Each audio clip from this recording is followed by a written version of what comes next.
My dear friends, एक बार फिर से स्वागत है आपका आपके अपने यूट्यूब चैनल में।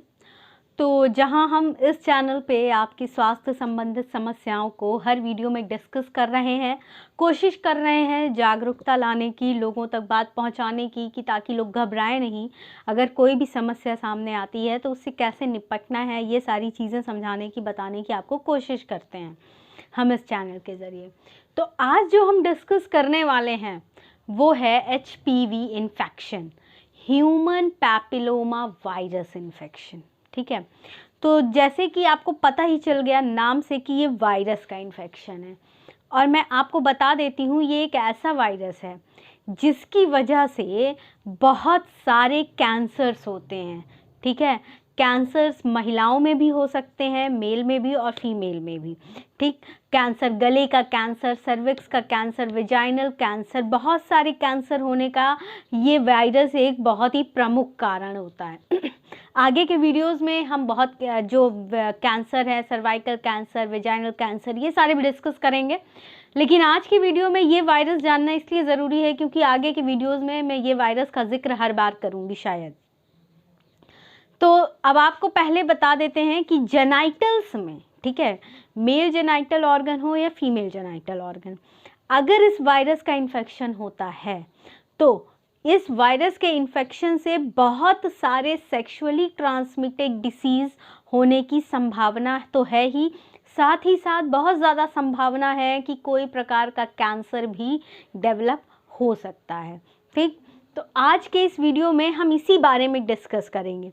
तो पहले हम सिम्टम्स देखते हैं कि अगर इस वायरस का इन्फेक्शन हो जाता है तो सिम्टम्स क्या होते हैं। देखिए, पहले तो मैं आपको बता देती हूँ, HPV वायरस एक ऐसा वायरस है जो अगर हमारी बॉडी में इन्फेक्टेड करता है तो हमारी बॉडी का अगर इम्यून सिस्टम स्ट्रांग है तो वो उससे खुद ही लड़ के ख़त्म कर देता है।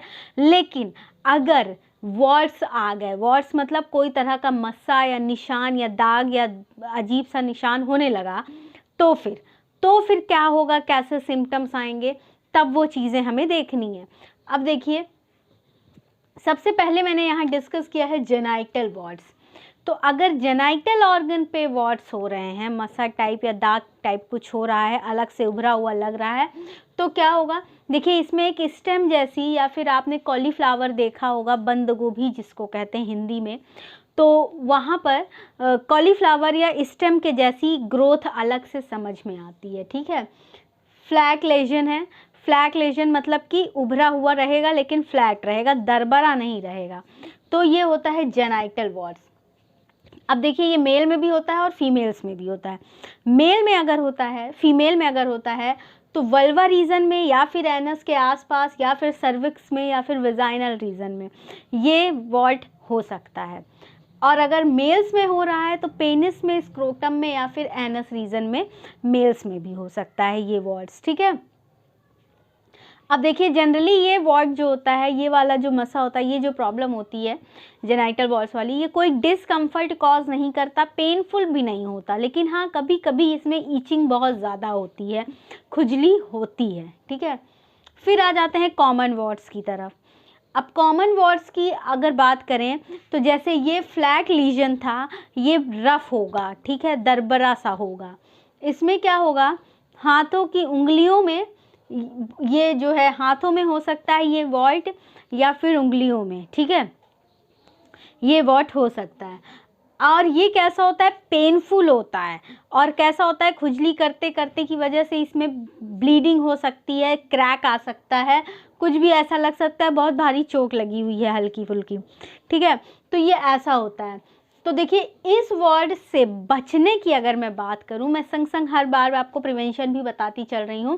अगर बचने की बात करें तो देखिए, ऐसा है कि अगर वॉर्ड हो गया है, मतलब अगर उभर के कोई चीज़ सामने आ ही गई है, तो उसको आपको खींचना नहीं है, नोचना नहीं है हाथों से, उसको नेल्स से खुजलाने की कोशिश नहीं करना है। इन शॉर्ट, अपना पेशेंस बना के रखना है, धीरे धीरे चीज़ें सही हो जाएंगी। ठीक है, आपको उसे पिक नहीं करना है।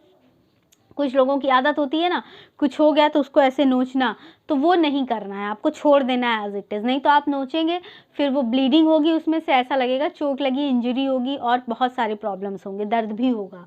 ठीक है, फिर प्लैंटर वॉर्ड्स की अगर हम बात करें तो देखिए ये कहाँ होता है, हाथों में हो सकता है या फिर पैरों की जो एड़ी होती है वहाँ पर ये वॉल्ट हो सकता है, ठीक है। और ये वॉल्ट अगर पैरों की एड़ी में हो गया या फीट पे हो गया तो क्या करेगा, चलने में थोड़ा सा प्रॉब्लम यानी कि डिस्कम्फर्ट कॉज करेगा। अब इससे प्रिवेंशन की बात अगर मैं करूँ, जैसे कि मैंने हर बार आपको कहा है कि prevention is better than cure, तो अगर प्रिवेंशन की बात करें तो प्रिवेंशन इसका ये है कि जब भी आप पब्लिक जगह पे जाएं या फिर कोई लॉकर रूम में आप जा रहे हैं, कहीं भी कुछ भी जगह पे आप जा रहे हैं तो सैंडल्स पहनना है, प्रॉपर अपना हाइजीन मेंटेन करके जाना है, क्योंकि ये पैरों की हील्स में ही हो रहा है। तो नंगे पैर कहीं नहीं जाना है, बिना शूज़ कैरी किए नहीं, सैंडल्स या फिर आपके पास सॉक्स होगा, अपना कुछ हाइजीनिक पर्पज़ से आपको चलना है उसी तरह से।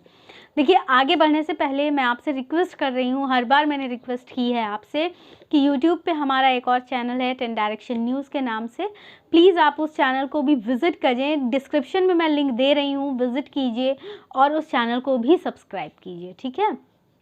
अब फ्लैट वॉल्ट्स की बात करें तो देखिए फ्लैट वॉल्ट में क्या होता है कि ये पुरुषों में दाढ़ी जो होती है, बियर्ड जो होती है, उसके बीच में ये वॉल्ट हो सकता है, और बच्चों में उनके चेहरे पे ये वॉल्ट ज़्यादा होते हैं, ठीक है। बच्चों में उनके चेहरे पे होते हैं और महिलाओं में पैरों पे ये वॉल्ट ज़्यादा होते हैं, ठीक। फिर आ जाते हैं जैसे कि मैंने बताया कि HPV एक ऐसा वायरस है जिसकी वजह से बहुत सारे कैंसर्स हो सकते हैं, तो cervical cancer is one of them, ठीक है। ये HPV वायरस की वजह से ही होता है। तो इस वायरस से बचने के लिए क्या होता है कि देखिए मैं आपको बता देती हूँ कि अगर कोई महिला है 21 से 29 वर्ष की, तो उन्हें पैप टेस्ट कराना है। पैप टेस्ट क्या होता है, पैप टेस्ट जो है वेजाइनल रीजन से लिक्विड का या फिर कुछ सैंपल ले करके उसको टेस्ट किया जाता है कि कहीं वायरस तो नहीं हुआ। ऐसा टेस्ट उनको हर 3 साल पे एक बार करा ही लेना है, 21 से 29 वर्ष की महिलाओं को। और अगर 30 से 65 वर्ष की महिला है तो हर 3 साल पे ये टेस्ट कराना है। और अगर 65 वर्ष से अधिक की हैं महिलाएं तो ये टेस्ट उनको अगर उनके 3 टेस्ट लगातार पॉजिटिव मतलब नेगेटिव आ गए हैं कि उनको वायरस का इन्फेक्शन नहीं है, तो फिर ये टेस्ट उनको बंद कर देना है, नहीं कराना है, अगर 65 वर्ष से अधिक की महिला है तो, ठीक है, ठीक है। तो इसका मतलब क्या है कि सर्वाइकल कैंसर एक ऐसा कैंसर है ना कि जो किसी भी वर्ष की उम्र की महिलाओं में या फीमेल्स में हो सकता है। मैंने 21 की भी बात की, मैंने 35 की भी बात की और मैंने 65 की भी बात की, ठीक। अब देखिए कॉजेज़, मैंने आपको बचाव भी बताती चल रही हूँ, प्रिवेंशन भी। अब कॉजेज़ की अगर हम बात करें तो देखिए ये सबसे पहले तो मैं बता दूं कि ये हाईली कंटेजियस होता है। अगर आप सेक्सुअली एक्टिव हैं और सामने वाले पर्सन को ये वॉर्ड्स हैं, जो ये जेनाइटल वॉर्ड या प्लैंटर वॉर्ड, कॉमन वॉर्ड, कोई भी तरह का वॉर्ड है, आप उनके टच में आ रहे हैं तो ये बहुत ज़्यादा संभावना है कि अगले पर्सन को भी ये इन्फेक्शन हो सकता है, ठीक है। कंटेजियस है, छुआछूत से फैलता है, बिल्कुल फैलता है। सेक्सुअली एक्टिव है तो उस दौरान भी फैलता है। और क्या होता है, ये अगर आपके स्किन में कहीं कोई कट है, कहीं कोई छिला हुआ है, कोई चोट है, तो ये वायरस आपको इजीली इफ़ेक्ट कर सकता है, ठीक है। अब रिस्क की बात करें तो रिस्क की बात मतलब कि कौन कौन से लोगों को ये हो सकता है। तो मैं अगर रिस्क की बात करूं तो सबसे पहली बात, जिनके सेक्स पार्टनर्स नंबर ऑफ में है, मतलब बहुत ज़्यादा सेक्सुअली एक्टिव हैं और पार्टनर्स भी बहुत ज़्यादा हैं, तो उनको ये वायरस होने की संभावना है, इन्फेक्शन हो सकता है। और एज फैक्टर इसमें सबसे इम्पॉर्टेंट है। एज फैक्टर जैसे कि आपने देखा कॉमन वॉर्ड की जो मैंने बात की, ठीक है, कॉमन वॉर्ड की बात की, फ्लैट वॉर्ड्स की जो बात की मैंने, ये वॉर्ड्स जो है बच्चों में हो सकता है और जेनाइटल वॉर्ड्स जो है यंग लोगों में भी हो सकता है, यानी कि एज फैक्टर भी इम्पॉर्टेंट है। आप किस उम्र में है, हो तो सकता है लेकिन बस उम्र की बात है। फिर आप बात कीजिए अगर इम्यून सिस्टम कमज़ोर है, जैसे कि मैंने आपको पहले ही बताया, अगर इम्यून सिस्टम स्ट्रांग है तो क्या आप वायरस इन्फेक्शन हुआ, अपनी बॉडी उससे खुद ब खुद लड़ लेती है, ठीक। और अगर स्किन में कहीं कोई डैमेज है और आपका अगले पर्सन के संग कांटेक्ट है और उनको ये इन्फेक्शन है तो ये हो सकता है, ठीक है। फिर अब आपको बता देते हैं कि ये इतने सारे वॉर्ड्स तो हो ही गए, अब इनकी प्रिवेंशन की मैं बात करूं प्रिवेंशन की अगर बात करूं, देखिए ये सारी प्रॉब्लम्स हैं, इनसे बचने के अलग अलग तरीके हैं, मैंने आपको बचने के तरीके बताएं। फिर इन्फेक्शन हो रहा है, एंटीवायरल ड्रग्स हैं अपने पास, ट्यूब के फॉर्म में आ रही हैं, वो सारी चीज़ें हैं। फिर एक इम्पॉर्टेंट चीज़ जो मैंने हमेशा बताई, prevention is better than cure, क्योंकि जेनाइटल वॉर्स वगैरह हो रहे हैं, अगर ये जैसे वायरस है और सर्वाइकल कैंसर के चांसेस ज़्यादा हैं इससे।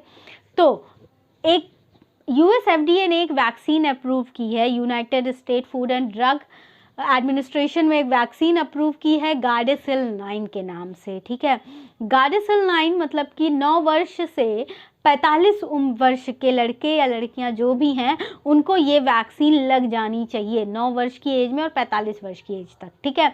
अब आप पूछेंगे अगर मान लीजिए 9 वर्ष की एज में नहीं लगा, 27 वर्ष के हो गए, 27 ईयर्स के हो गए और 65 ईयर्स के हैं, तो क्या करना है? 27 है और 45 के रेंज वाली एज की बात। तो देखिए 27 से 45 आप जा रहे हैं तो आपको डॉक्टर से संपर्क कर लेना चाहिए, उसके बाद ही ये वैक्सीन लेनी है, ठीक। अब मैं आपको बता दूं कि ये वैक्सीन जो है ज़्यादा इफ़ेक्टिव है 2 डोज शेड्यूल में, मतलब इसकी जो दो डोज लगती है उस केस में ये ज़्यादा इफ़ेक्टिव है। अगर 11 से 12 वर्ष के बच्चे हैं, लड़के या लड़कियां हैं, तो उनको 2 डोज देना है और 6 महीने के अंतराल में ये डोज शेड्यूल होंगी, 2 डोज ये वैक्सीन की लगेगी। और अगर 9 वर्ष या 10 वर्ष या 13 वर्ष या 14 वर्ष के हैं तो उनमें भी 2 डोज शेड्यूल ज़्यादा इफेक्टिव है, ठीक है। वैक्सीन का नाम है गार्डेसिल 9, ठीक। तो ये है HPV इन्फेक्शन के बारे में, ह्यूमन पैपिलोमा वायरस के इन्फेक्शन के बारे में मैंने आपको पूरी जानकारी देने की कोशिश की। उम्मीद करती हूँ आपको ये वीडियो जैसा मैं समझाना चाह रही थी वैसा समझ में आया होगा। मैंने पहले भी बहुत सारी वीडियोस बना के रखी हैं जेनाइटल वॉर्स के ऊपर, आपको मैं डिस्क्रिप्शन में लिंक शेयर कर रही हूँ, आप वहाँ से देख सकते हैं। चैनल पे आपको सारे वीडियोस मिलेंगे जो भी यहाँ मैंने डिस्कस किए हैं जेनाइटल वॉर्स के बारे में। तो अगर वीडियो अच्छी लगी हो तो प्लीज़ वीडियो को लाइक ज़रूर कीजिए और शेयर कीजिए, जानकारी अधिक से अधिक लोगों तक पहुंचाइए। और वीडियो पसंद आई हो तो चैनल को सब्सक्राइब करना बिल्कुल भी मत भूलिए। Thank you very much.